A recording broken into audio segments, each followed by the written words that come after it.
আমি আগেও আমার ভিডিওতে কয়েকবার বলেছি বনো এমন একটা সমস্যা যেটাকে গোড়া থেকে শেষ করতে হলে বাইরের সাথে সাথে ভেতর থেকেও তার সমাধান করা দরকার। যদি আপনি আমার আগের ভিডিওটি দেখেছেন তবে আপনি অবশ্যই জেনে থাকবেন বনোর সমস্যা থাকলে কোন কোন খাবার আমরা খাবো না। কিন্তু আজকের এই ভিডিওতে জানবো সেই সব খাবারগুলোর ব্যাপারে যেটাকে আপনি আপনার খাবারে যদি নিতে পারেন তবে এই খাবারগুলো আপনার পিম্পলকে গোড়া থেকে নির্মূল করতে সাহায্য করবে। কিন্তু সমস্যা এটা যে বেশিরভাগ লোক ক্রিম আর ওষুধকে বেশি প্রাধান্য দিয়ে থাকে। এখানে আপনার একটু বোঝার দরকার আছে, ওষুধ আর ক্রিম কিছু সময়ের জন্য ব্রণ বা পিম্পলকে শেষ করে দেয়, কিন্তু এটাকে ততক্ষণ গোড়া থেকে শেষ করা যাবে না যতক্ষণ আপনার খাওয়া দাওয়াকে আপনি পরিবর্তন করছেন। কারণ আমাদের দ্বারা খাওয়া যে কোনো খাবারের পৌষ্টিক তত্ত্ব ছোট অঙ্গের মাধ্যমে আমাদের রক্তে মিশে থাকে আর রক্তের মাধ্যমে পুরো শরীরে ছড়িয়ে পড়ে।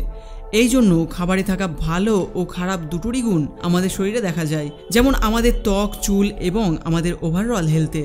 পিম্পল বা ব্রণ বড় হওয়ার সাথে সাথে সেটা মুখে ছড়িয়ে পড়ার বেশ কিছু কারণও আছে, আর যা নিয়ে আমি পার্ট 4-এ আলোচনা করব। কিন্তু এখন আপনার এটা বোঝার দরকার যে পিম্পল বা ব্রণ বাড়তে থাকার 5টি বড় কারণ হতে পারে। দুর্বল পাচনতন্ত্র, হাই বডি ইনফ্ল্যামেশন মানে শরীরে বেশি মাত্রায় গরমের প্রভাব, হরমোনাল ইমব্যালেন্স, অয়েলি স্কিন মানে খুব বেশি তেলতেলে ত্বক, ব্যাকটেরিয়াল ইনফেকশন মানে শরীরে ক্ষতিকর ব্যাকটেরিয়া বাড়তে থাকা। এই 5টি জিনিসকে কন্ট্রোল করার জন্য আমাদের খাদ্য তালিকায় কিছু খাবারকে অ্যাড করতে হবে আর কিছু খাবারকে বাদ দিতে হবে।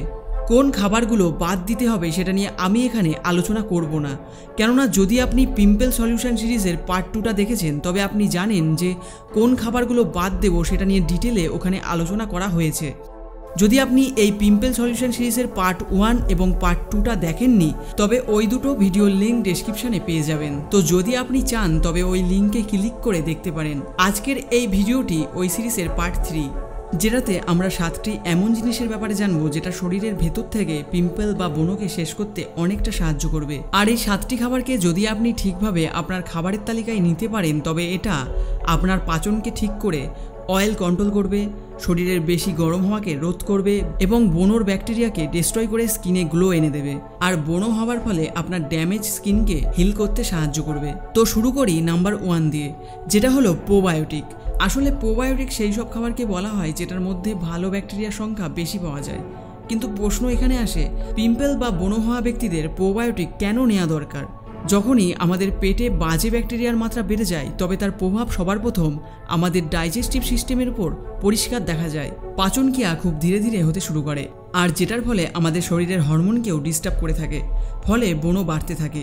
আর যার জন্য প্রোবায়োটিক খাবার বেশি ব্যবহার করলে এটা আমাদের পেটে বাজে ব্যাকটেরিয়াকে শেষ করে ভালো ব্যাকটেরিয়ার মাত্রাকে বাড়িয়ে দেয়, যেটার ফলে পাচন প্রক্রিয়াতেও অনেক ভালো প্রভাব পড়ে। প্রোবায়োটিকের খুব ভালো একটা সোর্স হলো অ্যাপেল সাইডার ভিনিগার, যা আপনি যে কোনো কোম্পানির ব্যবহার করতে পারেন, যেটা আনফিল্টারেড, অর্গানিক উইথ মাদার প্রপার্টিসের সাথে তৈরি হয়। এটা কোনো জুস নয়। এটাকে চেনার একমাত্র উপায় হলো এটা লিকুইডের সাথে ছোট ছোট পার্টিকেলসও থাকবে, যেটা বোতল শেক করলে দেখা যাবে।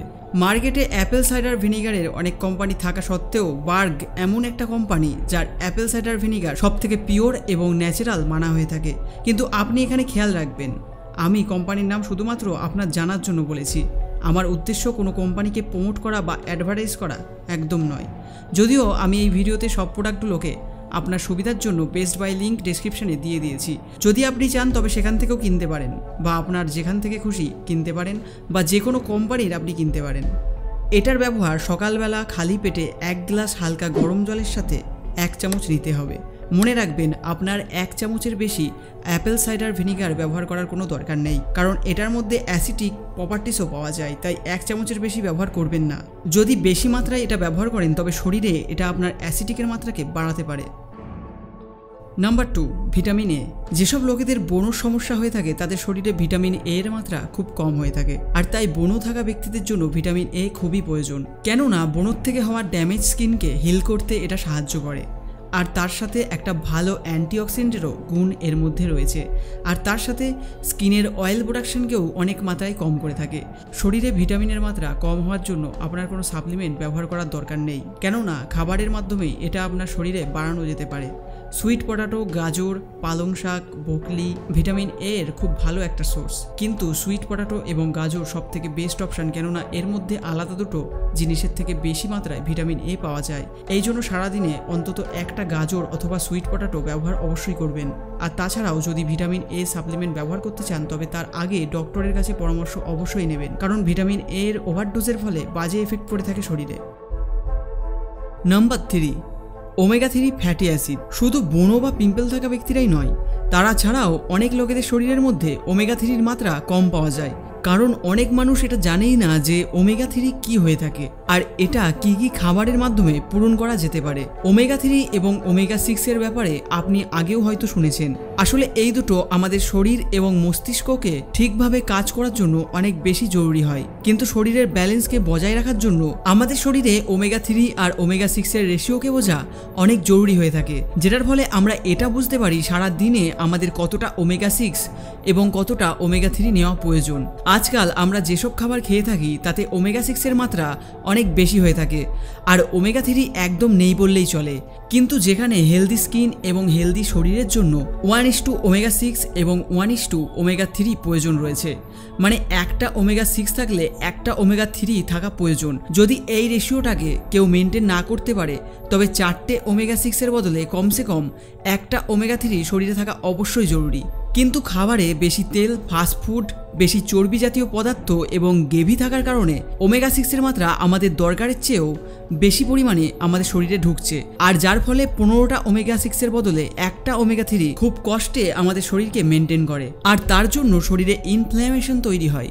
এই জন্য দরকার ওমেগা 3 থাকা খাবার আপনার ডায়েটে রাখা, যাতে শরীরে ওমেগা 3 ও ওমেগা 6 এর রেশিও বজায় থাকে, কারণ ওমেগা 3 তে অ্যান্টি ইনফ্ল্যামেটরি জাতীয় প্রপার্টিস পাওয়া যায়, যেটা শরীরে ওমেগা 6 এর থেকে বাড়া গরমকে রোধ করতে পারে আর মুখে আসা তৈলাক্ত পদার্থকে কমিয়ে আনে এবং অ্যাকনে আর পিম্পলকে কম করতে অনেক সাহায্য করে থাকে। কিন্তু এখন প্রশ্ন এটা যে কোন কোন খাবারের মাধ্যমে ওমেগা 3 আমাদের শরীরে আমরা পাবো। যদিও খুব কম খাবারই রয়েছে ওমেগা 3 জন্য, তবুও সবার প্রথমে নাম আসে ম্যাকরেল, সলমন, হেয়ারিং।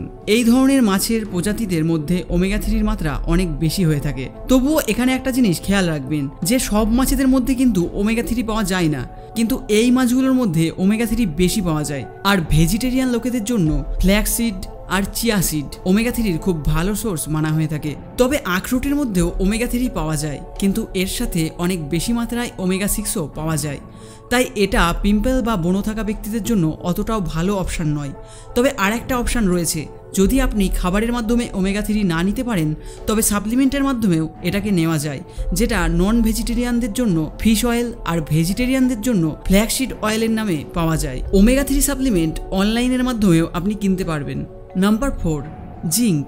এটা এমন একটা পাওয়ারফুল বিকল্প যার ফলে স্কিন অ্যালার্জি, একজিমা আর সিস্টিক অ্যাকনে মানে অনেক বড় ব্রণ থেকে ছড়িয়ে পড়া সমস্যাকে ট্রিট করার জন্য ব্যবহার করা হয়ে থাকে। এটা বডি ইনফ্ল্যামেশনকে কম করতে সাহায্য করে। তার থেকে বড় কথা, পিম্পল থেকে বেরোনো ব্যাকটেরিয়ার সাথে ভেতর থেকে ছড়িয়ে পড়া ব্যাকটেরিয়াকে ভেতরেই শেষ করে দেয়, যার ফলে পিম্পল কিছুদিনের মধ্যেই শুকিয়ে নিজে থেকেই শেষ হয়ে যেতে থাকে। জিঙ্ক পিম্পলকে ভেতর থেকে শেষ করার জন্য এত ভালো কাজ করে যে এটাকে ব্যবহার করার পর পিম্পল থেকে হওয়া জ্বলন ও ব্যথাকে তো কম করেই, তার সাথে যদি আপনার কোনো স্কিন অ্যালার্জি থেকে থাকে সেটাকেও অনেক মাত্রায় কম করে দেয়। কিন্তু এখানে প্রশ্ন এটা যে শরীরে জিঙ্কের মাত্রাকে কিভাবে পূরণ করা যেতে পারে, কেননা এখানে আমাদের কাছে দুটো অপশান রয়েছে, প্রথমত খাবারের মাধ্যমে আর দ্বিতীয়ত সাপ্লিমেন্টের মাধ্যমে। যদি আপনার চেহারায় অনেক কম আর ছোট ছোট ব্রণ রয়েছে তবে আপনার জিঙ্ক থাকা খাবারকে ডায়েটে নিতে হবে। জিঙ্ক থাকা খাবার তো অনেক পাওয়া যায়, যেমন কাজু বাদাম, কাগজি বাদাম, বাদাম, মিল্ক, বিফ, মিট আর সোয়া প্রোডাক্ট। কিন্তু এখানে সবথেকে বড় সমস্যা এটা যে এর মধ্যে জিঙ্কের পরিমাণ খুব কম হয়ে থাকে আর তার থেকে অন্য নিউট্রিয়েন্টগুলো বেশি পাওয়া যায়, এবং পিম্পল বা ব্রণ থাকা ব্যক্তিদের জন্য এগুলো সুইটেবলও নয়। তাই এগুলো খাওয়া পিম্পল থাকা ব্যক্তিদের জন্য সঠিক অপশান নয়। তবে পাম্পকিন সিড মানে কুমড়োর বীজের সেবন আপনি করতে পারেন, কেননা এর মধ্যে অন্য নিউট্রিয়েন্টের চেয়ে বেশি মাত্রায় জিঙ্ক পাওয়া যায়, আর তার সাথে এটার ব্যবহার পিম্পল থাকা ব্যক্তিরাও করতে পারে। কাঁচা বা রোস্ট করা কুমড়োর বীজ খাবার খাওয়ার পরে আপনি খেতে পারেন, আর তাছাড়াও অনলাইনে আপনি এটা পেয়ে যাবেন। আর যদি আপনার স্কিনে সাইজে বড় বড় আর পেনফুল পিম্পল বা ব্রণ রয়েছে তবে আপনার জন্য কুমড়োর বীজের সেবন অতটাও কাজ করবে না, তাই আপনি জিঙ্ক সাপ্লিমেন্টারি ব্যবহার করুন। কিন্তু মার্কেটে অনেক ধরনের জিঙ্ক সাপ্লিমেন্ট রয়েছে, কিন্তু মাথায় রাখবেন এগুলোর মধ্যে সব কিন্তু পিম্পলের জন্য ব্যবহার করা হয় না। যে জিঙ্ক সাপ্লিমেন্ট পিম্পলের জন্য ব্যবহার করা হয় সেটা এগুলোর থেকে অনেকটা আলাদা হয় এবং দামেও এগুলোর থেকে একটু কস্টলি হয়ে থাকে। জিঙ্ক সাপ্লিমেন্ট ব্যবহার করলে আরও কিছু কথা মাথায় রাখা দরকার, যেমন পিম্পল বা ব্রণের জন্য কোন জিঙ্ক সাপ্লিমেন্ট সবথেকে ভালো হয় এবং এটাকে কখন আর কতটুকু খেতে হবে, আর যদি এটা বেশি ব্যবহার করা হয় তবে কি আমাদের শরীরে কোনো ক্ষতি হতে পারে। এই সব প্রশ্নের উত্তর দেওয়া তো এই ভিডিওতে পসিবল নয়। যদি আপনারা বলেন তবে আমি জিঙ্ক সাপ্লিমেন্টের ওপর আলাদা করে একটা ভিডিও বানিয়ে দেবো, কিন্তু আপনাদের মধ্যে কমসে কম 50 জন যদি কমেন্ট করেন তবেই এই বিষয় নিয়ে আমি ভিডিও বানিয়ে দেবো। যাই হোক, এটা মাথায় রাখুন, এমন ব্যক্তি যে আগে থেকেই কোনো সমস্যার ওষুধ খাচ্ছেন এবং গর্ভবতী কোনো মায়ের জিঙ্ক সাপ্লিমেন্ট ব্যবহার করার আগে ডক্টরের পরামর্শ অবশ্যই নেওয়া দরকার। Number 5, antioxidant. এই কথা তো আপনারা অনেকেই জানেন, অ্যান্টিঅক্সিডেন্ট হেলদি শরীর এবং হেলদি স্কিনের জন্য কতটা ইম্পর্টেন্ট। এটা এজিং প্রসেসকে বহুমাত্রায় স্লো ডাউন করে দিতে পারে, যার ফলে চেহারায় কোঁচকানো ভাব আসে না এবং চুল তাড়াতাড়ি পাকে না। এক কথায় যদি বলি, অ্যান্টিঅক্সিডেন্ট আপনাকে বুড়ো হওয়া থেকে বাঁচিয়ে থাকে। যখন শরীরে অ্যান্টিঅক্সিডেন্ট কম থাকে আর ফ্রি রেডিকেল বেশি প্রডিউস হতে থাকে, তখন আমাদের বডি সেলের সাথে রিঅ্যাকশন করে বডি সেলকে ড্যামেজ করতে শুরু করে। আর এটাই সেই কারণ যার ফলে কিছু ব্যক্তিদের কম বয়সেই বয়স্ক দেখতে লাগে। কিন্তু যখন অ্যান্টিঅক্সিডেন্ট সঠিক মাত্রায় আমাদের শরীরে পাওয়া যায়, তখন ফ্রি রেডিকেল বডি সেলকে ছেড়ে দিয়ে অ্যান্টিঅক্সিডেন্টের সাথে রিঅ্যাকশন করে, যার ফলে আমাদের স্কিন সেলগুলো ড্যামেজ থেকে রক্ষা পেয়ে যায়। যে সকল ব্যক্তিরা তাদের খাবারে অ্যান্টিঅক্সিডেন্টের ব্যবহার করে থাকে তাদের বয়স বেশি হওয়া সত্ত্বেও কম বয়সের দেখতে লাগে। ব্লুবেরি, ব্ল্যাকবেরি, গাজর, অ্যাপেল, মৌসুম্বি লেবু, আঙুর, বকলি, পেঁপে, beet, olive oil, strawberry, tomato, বেদানা আর পালং শাক অ্যান্টিঅক্সিডেন্টের খুব ভালো সোর্স। আপনি এর মধ্যে কিছু খাবারকে আপনার ডায়েটে অবশ্যই রাখবেন। Number 6, high fibre. যে সকল খাবারে ফাইবার কম পাওয়া যায় সেটা আমাদের ব্লাড সুগার লেভেলকে বাড়িয়ে তো থাকেই, সাথে সাথে পশ্চাৎদ্বারের দেওয়ালে মল আটকে গার্ভস তৈরি করে। আর যখনই পেট পুরো পরিষ্কার না হয় তখন এটাও ইনডাইরেক্টলি পিম্পল বাড়ানোর কাজ করে থাকে। এই জন্য জরুরি ফাইবার থাকা খাবারকে অবশ্যই আপনার খাদ্য তালিকায় রাখা, যেমন গাজর, বকলি, পালং, মটর, ভেন্ডি আর ফুলকপির মধ্যে বেশি মাত্রায় ফাইবার পাওয়া যায়। অ্যাপেল, পেয়ারা, ডুমুরের মতো ফল আর ব্রাউন রাইস আর গমের তৈরি আটার রুটিতে ঠিকঠাক মাত্রায় ফাইবার পাওয়া যায়। খেয়াল রাখবেন, আপনি যখনই খাবার খাবেন এইগুলোর মধ্যে কোনো না কোনো সবজি আপনার খাবারে অবশ্যই অ্যাড করবেন, যাতে এগুলো আপনার শরীরে ফাইবারের মাত্রাকে বাড়াতে পারে। আর তার সাথে খেয়াল রাখবেন, ননভেজ আর হোয়াইট রাইসের মধ্যে একদমই ফাইবার থাকে না, তাই যখনই আপনি কোনো ননভেজ খাবেন তো সাথে কিছু সবজি বা স্যালাড অবশ্যই রাখবেন। নাম্বার 7, জল। দিনে 3 থেকে 4 লিটার জল পান করার কথা অবশ্যই মনে রাখবেন, কেননা জল শরীরে তৈরি হওয়া টক্সিনকে রিমুভ করে আর আমাদের শরীরের মধ্যে আলাদা আলাদা অঙ্গকে ঠিকভাবে কাজ করতে অনেক হেল্প করে থাকে। তো এগুলোই ছিল পিম্পল বা ব্রণ সমস্যায় কোন কোন জিনিসকে খেতে হবে। তো এটাই শুধু নয়, আমরা পরবর্তী ভিডিও পার্ট 4-এ জানবো কী কী ভুলের কারণে পিম্পল বা ব্রণ বাজে থেকে আরও বাজে হয়ে থাকে, কেননা পুরো দিনে সকাল থেকে রাত অবধি বেশিরভাগ লোক এমন কিছু ভুল করে থাকে যেটা পিম্পল বা ব্রণকে প্রচণ্ড পরিমাণে বাড়িয়ে থাকে। আর একটা কথা অবশ্যই বলবো, আপনি ভিডিওটাকে লাইক করুন বা না করুন, শেয়ার অবশ্যই করবেন তাদের সাথে যারা লাখ চেষ্টার পরেও তাদের ব্রণ সমস্যা শেষ করতে পারছে না। আর যদি চান আমাকে আপনার সমস্যার কথা বলতে পারেন, আমি যতটা পারবো আপনাকে হেল্প করার চেষ্টা করব। ফেসবুক ও ইনস্টাগ্রামে আমাকে ফলো করতে পারেন, ওখানে আমি হেলথ রিলেটেড টিপস দিয়ে থাকবো।